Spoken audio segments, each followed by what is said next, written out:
Football easy trivia. How many points for a touchdown? 6. Because the extra point is the 1 point gets you 7 if you get it. The field goal thingy. 6 is correct, yes. Okay. What color is the goalpost?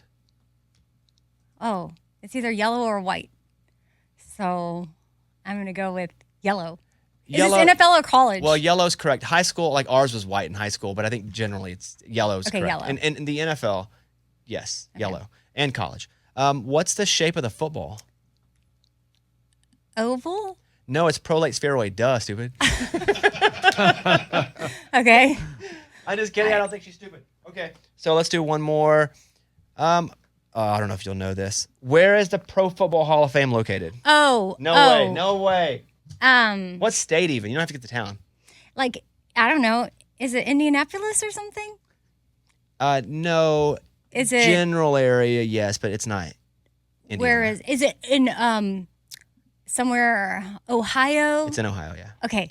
Yeah. I knew that. But I said Canton, Ohio, yeah. I've teamed up with DraftKings. DraftKings is awesome. The #1 place to bet on touchdowns. Right now, all new customers who bet $5 will instantly get $250 in bonus bets plus 1 month of NFL Plus Premium. Right, if you're new, you bet $5 and you instantly get $250 in bonus bets. It is the greatest. $250 in bonus bets instantly in 1 month of NFL Plus Premium after betting just $5. So stay in on the action. DraftKings, you bet on touchdowns. Touchdowns is so fun to bet because basically you're like, I think they'll score an anytime touchdown. And if they do, you win because DraftKings is the place to bet on touchdowns. If sports betting is not available in your state, don't worry. You can still join in on all the fun with DraftKings Daily Fantasy and have a shot to win cash prizes. All you have to do is download the DraftKings app now. If you're a new customer, use my promo code Bobby, BOBBY. And again, bet $5 on any wager and get $250 in bonus bets instantly. Right, $5, that's it. Promo code Bobby, only at DraftKings Sportsbook, an official partner of the NFL. DraftKings, the crown is yours. It's a Bobby Bones Show interview. In case you didn't know. Miranda, what we normally do is we do an intro before you walk in. We've never done this with somebody where you're already here. What would you say to people that don't know about you? What's something about you that they should know? That they should know. Yeah, like very, very basic. Like, very basic. Like you're born, like so fundamental. Like, I'm from Texas. Boom, that's one thing. She's from Texas. It's very simple. Okay, we're going to do 3. Yeah, I like this. 3 fundamental things. She's from Texas. What's the second one? I rescue dogs. She rescues dogs. Okay. And the third one? And I like Tito's. She likes Tito's. And now here's our interview with Miranda Lambert. Go. On the Bobby Bones Show now. Miranda Lambert. Good to see you, Miranda. Hello. I was writing about you on Instagram. I know it never got to you, but and I didn't tag you because it wasn't about that. But someone had asked me my favorite people to interview. And I was pretty honest, and there are a lot of my friends I didn't even mention. And it was like compelling interviews, and I had different tiers. And I only did like 3 tiers, and I put you in the tier of would even take a phoner from, meaning we don't really do a lot of phone call interviews, but if you're like, I can't get there, I can be on the phone, I always say yes. Like that's how much I love being able to talk with you. Well, that's nice. Thank you. You're welcome. And I also feel like your favorite thing is not doing interviews. Would that be accurate? Well, I mean, I like talking to you. And I like talking to you. And I don't like talking to everybody. But I think that's part of the reason I like talking to you so much, because I feel like when you come in the best way, like DJF, we just talk, we do whatever promotion, but you always give me really amazing, honest answers. So that's why you didn't read it, but that's why I said that. And I really love when I get to talk to you. So thank you for coming in. Well, I'm going to go look at it. I'm like, it's gone. It's a story. Good. It's a story, so it's dead. Well, okay. Well, you just told me in person. Yes, that's even better than a story. Exactly. So let's do a little business first. The new album is out today. I got 2 questions, and I'm going to have you say the names of the songs. Okay. There are 2 names of the songs I'm not going to say. The first one has a D in it. What's the name of that song? A D in it. Mm-hmm. It's called Something Randy. Oh, yeah. Can I say that already? Yeah. Oh, damn it, Randy. Yeah, right. Yeah. So, the story. Well, I went through some things that I needed to like shed and let go of, and that did not serve me. So, it's kind of a song about to anybody that you kind of just need a moment to flip the bird to and then move on. And in my case, his name is Randy. So, damn it, Randy came about. It's pretty simple. The second one is B on the sauce. You can say it. I love that you picked the 2 cuss word titles. Well, I don't. For me to talk about. No, and we're Thank talking you. about more, but I haven't cursed in years. I used to curse all the time. But when I was doing stand-up and writing books, I didn't want to lean. I would curse all the time, and I would use that as a comedy crutch. So I stopped saying bad words in general.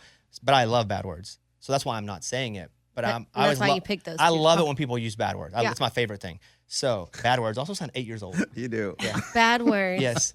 Be on the sauce. What's the official title? Bitch on the sauce. And what is? Give me that one. Because I wrote it with Jaron Johnston out on the road, and it was like kind of called Just Drunk, and I already have a song called Drunk. So I was like, well, what other title can we use? Because one of my favorite lines in it is "Bitch, a heart is a bitch on the sauce. It's gonna do what it do." That's what it is.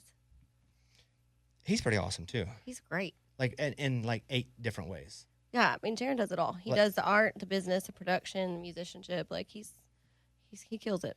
One of my favorite things on albums when they come out, I always am very curious about why track 1 and with you there are 14 tracks.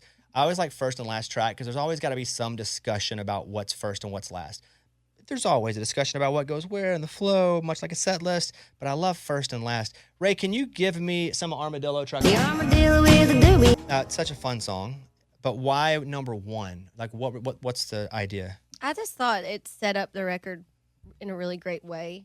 My friend Aaron Ray Tierra wrote that song, and it was the first song I wanted to cut for the record because I was making my album in Austin, and I was like, this is a very Austin, Texas sounding song. It's about a hot armadillo that's hitchhiking. So, I mean, I just felt like it's fun. I always want humor on every record, and this was the moment for that. Ray, will you play that again? The armadillo with a doobie and a coldie and a koozie had me driving to the county line. The guy who wrote this song who you just mentioned, I've seen him play it on TikTok. Yeah, Aaron. And from Austin. No, oh my God, my world just exploded right now. Aaron Ray Tierra. He's one of my favorite writers. I've seen him. I've seen this song like 10 times. You should have him come in here because he's real fun. You're welcome. You're welcome to come in, Aaron. That's so weird because when you were singing, I was like, I already know the words to this song. He's awesome. That's a really cool version of it. Okay, and then I want to do the last track. And again, is this a cover?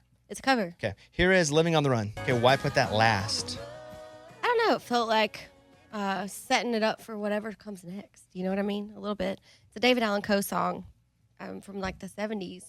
And I just randomly, I thought I knew like David Allen's catalog pretty good. And that song I just found randomly. And I was like, I want to cover this. I changed a few lyrics. But I don't know, like my last record, Palomino, was all about travel and sort of stories you find along the way and road trips. And then this record felt like coming home. But then Living on the Run feels like setting it up for whatever the next adventure is.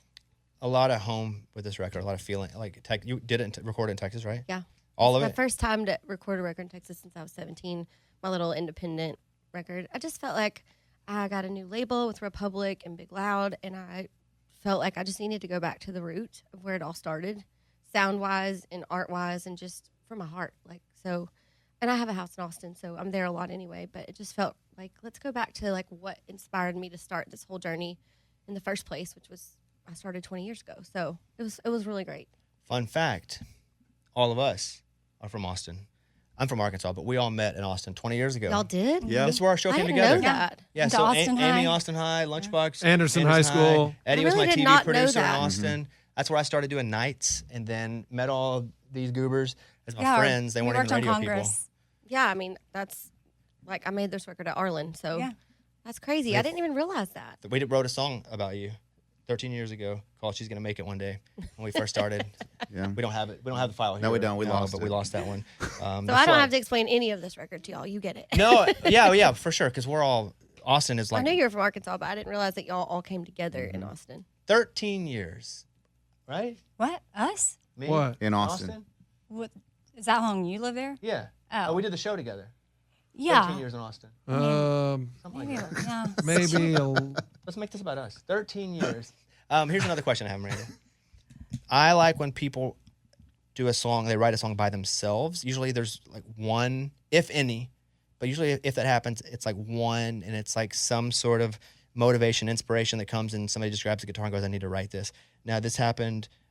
Ray, would you play number 7, Run? Now you wrote this by yourself. I did. So I would like to know that story as why you grabbed whatever you did and just did it by yourself. That song is I wrote that song in 2015, the end of 2015, and it was like I needed to write it at the time because I needed to get it to say that on, put it on paper, and it was just a rough time for me personally, and I just hadn't really found a home for it until this record. Like, I think going home and sort of being like starting back at the root of it all, it felt like it landed on this record better than it would have any other record, and I was ready to sing it. Like, sometimes you hold things close. I think it's important to do that. Like, every song you write's not for the world at all the moments. You know, I think they can find their moments, especially when it's a song that's really personal.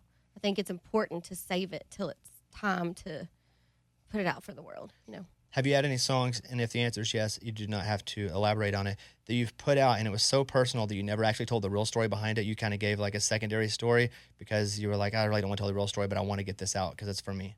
Yeah, and I think, you know, I think the song tells its own story, and if you're honest enough in the lyrics, people can, I mean, my whole record, Weight of These Wings, was like super honest. And it was like 20-something songs, you know, and it was like, I don't really have any more story to tell. It's all here. It's all on tape. You know, that's the beauty of being a songwriter. It's like we're lucky because we can say it in a way that has a melody behind it. And sort of, it's, you know, it's therapy. It's like writing in a diary. And then your therapy becomes other people's therapy. And that's what we hope. I mean, they hear themselves, like if they have a similar story, they can resonate. Then I don't know. Some songs I just picture what the artist must be like or the writer, but then also I start to insert myself in my picture reel in my brain as my story if I relate. Which is what is the point. I mean, that's exactly what I would want you to say, you know, for being able to write a song that somebody can go, oh, that's my story too. It's like, that's why we do it, you know, because we don't want to feel alone. We want to know everybody's going through highs and lows, just like we're just people like everybody else, you know. So I think it's important to have, you know, a lot of different kinds of songs on a record because there's humor and there's sadness and there's nostalgia and there's stories that are all weaved in that hopefully we all can find something to relate to in the lyric. I don't want this question to feel like it's prying, so I'm going to give you my example before I ask you your example, which, by the way, Miranda's record today, Postcards from Texas, it's out today, so go stream it. I have a comedy special coming out later this year, and it's not pure comedy, and there's a story I told every single night, and I choked up telling it because it was a very emotional story for me to tell because a lot of my show isn't just jokes, it's a lot of life stuff, and like I probably told the story 10 times, and like I either choked up or would like have a tear or almost start crying every single time. Yeah.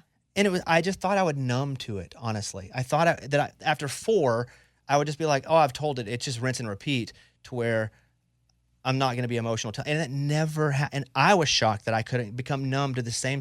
And I started choking up even thinking about it now. Does that happen with any of your music, or can you separate yourself from something that you wrote that was so emotional? You know, it has happened, especially like when you're in the thick of something hard, whatever it is, like, you know, and that's art though. That's like, you know, when I was having a really rough personal time, I was on stage and I would just like sometimes break down and be like, y'all, I'm having a rough one today. But like, that's just, you know, we're artists and we're humans. And I feel like it's better to show your cards on that than try to like be something you're not every time. And like on House That Built Me, I didn't write that, but like somebody cries every night. So then I cry once a weekend. And I've been singing that song for so long, but it's like, it's amazing what just people being real can do. It moves people emotionally, and that's important, especially with music. I think, and going back to something Amy said, or something you guys were talking about, I think too, even if the song, if you wrote it or whomever writes a song means something, I think we all find, even if sometimes we insert our story that has nothing to do with the song, we just feel like it has to do with the song. And it's kind of a therapy session because we don't really know what the song's about. So we're able to insert a story that is not even exactly what you wrote it about, but it feels like it is. Yeah, you find like even tonally. Find a common denominator and like put yourself, because it is. There's got to be a piece that's moving you emotionally. Something in there got you, you know? Even Armadillo. Like, it's silly, but it really got me. I believed in it, you know? I remember the first time I saw the video of Armadillo, I laughed. He was playing on a small stage. I don't know where it was. It wanted like the little Austin, like restaurants. That's so funny. That's the first one. Top 3 cities in Texas. Go. Top 3 cities in Texas. Well, Glendale, my hometown. Good answer. It's not a city. Like By any stretch. Fair enough, though. It is not. That gets to be number one. It is yeah. Fort Worth. I love the Stockyards. It's my favorite. I had my 40th birthday at Billy Bob's Oh, fun. on a Monday when they were closed. Oh, they Okay, opened so it for you. it wasn't a show for your 40th. You literally had your birthday there. Yeah, they let me have the building because I've been playing there for so long, and I had Wade, Bowen, and Randy Rogers and Adam Hood come play. It was super fun. We line danced. It was super fun. That's awesome. Do you pay them for that? They didn't make me pay. That's cool. That's a birthday present. That's a birthday present. That's the price of being friends. October 5th, you're doing the Music for Mutts, Yes. which is the show where you're raising money for animals, which is something you've been very consistent at over the years, in such a giving way. What's the deal with this show? Because where is it? I don't even have the It's list. at Ascend. Okay. Oh, nice.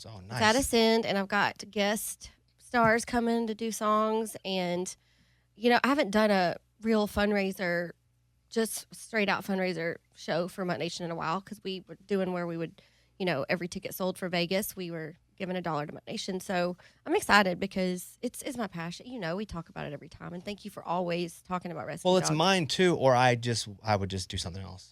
I mean, there's a lot of stuff to talk about. I love it. It's awesome, and it's like friends that give up their time, come sing some songs to save some dogs. Like it's so important, and I feel like if I have a platform, I'm always going to try to use it for giving a voice to the voiceless, and for we all find our charities that are really close to us, but the sweet little animals are for sure my passion. It's always easier to make the ask to your friends to do something if it's for a charity instead of just like a Yeah. show in town. Yeah, and you could trade. We trade off, It's like rappers. Yeah. You go on my song, get on yours. Yeah. Except it's not at all. It's You not get on like my that. It's not charity, like I'll get rap. on Yeah, get on my yours. charity. Get I'll on my get your charity. Miranda's album Postcards from Texas is out today. I'm going to ask you a really vague, dumb question. Today, what's your favorite song on the record? Today, my favorite song on the record is probably Damon Randy. Okay. And what is your favorite song from your catalog that's been a hit right now? Oh, God. Right now. Right now, favorite song that's been a hit. Little Red Wagon. That's fun. It's probably like good energy too, right? It's like I look forward to it at the end. It's always at the end of the show, and I'm like, oh, that's fun. What's your encore song? I don't do encores. It's weird. Everybody know you just go off the stage, and then you're like, wait, I'll clap louder, and then I'm coming back, and then everybody's leaving to go to their car. I'm just like, we just do our show, and then it's over. Okay, but It's like, bye, y'all. I know you got to get home. hypothetically, let's say they wouldn't leave. The lights are already on. That's how I know there's no encore with any band. I don't like encores either. Like They're as soon as weird. it's over, turn the lights up so everybody knows. Oh, I'm like house music immediately. Yes, go. I'm like, Boom, lights up, house music, go. my sound guy's Todd, and I'm always like, Todd, roll the bean footage. Yes. We're done. Roll that beautiful bean footage, Roll Todd. the bean footage, Yes. Todd. But Theoretically, let's say, hypothetically, theoretically, all the theoreticallys, let's say that lights come on, the house music up, but the crowd will not move. And they're like, we demand one more song, or we're not feeding our dogs. Well, that's- Like nobody's going to go and feed their dogs. okay, well then I have to go. You have to go back. out and do one other song. That's never happened because it's country music. And they're like, well, that was great. We love you. See you next time. But I would just go out there and do one by myself, like a hag song or something. like I quick have cover. done that before, like back in the day, like at bars when they're all rowdy and they're like, one more. I'm like, I'll go just do one by myself. Let's do Mount Rushmore of favorite artists of all time. None of them can be from Texas. Oh, Okay. Well, dang it. I know. I had to cut you off there because I knew where you'd go because obviously we know who Well, you love. And, Emmy Lou. right? She's not. Hag, he's really not from Texas. I mean, he was in the region, but gosh, that's hard. We got two. I got two. Let me see. Well, there's so many that I can't use now. I know. That's why I want to make We this grow them difficult on good you. down there. All right, how about Kicks and Ronnie? But But Ronnie's- that's only one though. I And Ronnie's know. Oklahoma, Texas, I Arkansas. know it's too close. I It's know. really hard. I'll give you. I will give you that. Can I have Willie? Can I please just have Willie? give What if her I Willie. have Kicks and Willie? Give her Willie Bones. Yeah, give her. Okay, Waylon. He's from Texas. You've had like 9 people on this thing. We're gonna be chipping away all day long on this Mount Rushmore. It's too many. It's way too many. I can't say George Strait. Like Well, I wh- could put Dolly. Oh yeah. Yeah. Dolly we could go. go. And let's put Reba up there too. Why not? Okay. boy. This is not clay. This is rock. We can't just mold it with our hands. Miranda, let me ask you this final question. You are the best. I mean it sincerely. I love when you come. Thank you. It's just- That's it's really just sweet. So, and I know, You don't have to be cool, and you are cool. You're at that stage of your career where you're such an icon where you can just show up and mail it in, and everybody's just happy to have you. And I'm glad. Thank you for not doing that. No, I washed my hair today and curled it. You know how much that's a big deal. It was I like drove into work today with a coffee like I had a real job. Thank I was you. like, How many oh. days can you go? No hair wash. Oh, I mean, I try to really stretch it. Yeah. Like, it depends on if I have shows. You know, if I get all sweaty at shows, I'm like, well, it's over. I made it 8 days one You time did? recently, and I was really Congrats. proud. I know. It's like a big moment with women. Wow. No, it's a thing. So anyway, all that to say, I got up, got ready, and tried to look the part today. Well, Last thank time you. I was in here, I was like kind of raggedy. I came off the road in like a hat and braids. Oh, But okay, we like that. Yeah. We like all versions. Okay, final question, because I had listed you as one of my favorite people to talk to. You take me out of it. Who's your favorite person to interview you other than me? Ooh. You know, I love Kelly Bannon. Yeah. She is like so fun to talk to, and I feel like we just have girl time, and it's on the radio. Yeah. Sometimes, and I'm like, oh, maybe we shouldn't have said all that. But yeah, That's a good answer. Anybody ever asked you who your favorite person to interview them is other than me? no. but Exactly. That's why I'm a good interviewer. That's why I'm the best. That's why I'm her favorite. That's why I'm her number one. number one. Number one. Miranda, thank you. Everybody, Postcards from Texas. It is out today, and it's 14 tracks, but go and listen to it all the way through once, and then do your deciding. Yeah, all the way through would be great. We're still romantic about even records. just once. Even just once. And it's only 42 minutes because I've timed it. It's 42 minutes. You got 42 minutes. Was that a thing where you go, okay, well, if we do this, we can put as many tracks, but we don't want it to be 73 minutes? Like, it's a lot. People It don't is- have that kind of commitment. I agree, which is why I would encourage people just to go through it all the way one time and then make your decisions. Yeah. Miranda, thank you. You are A+ the best, and we will see you soon. Thank you. It's a Bobby Bones show. It's a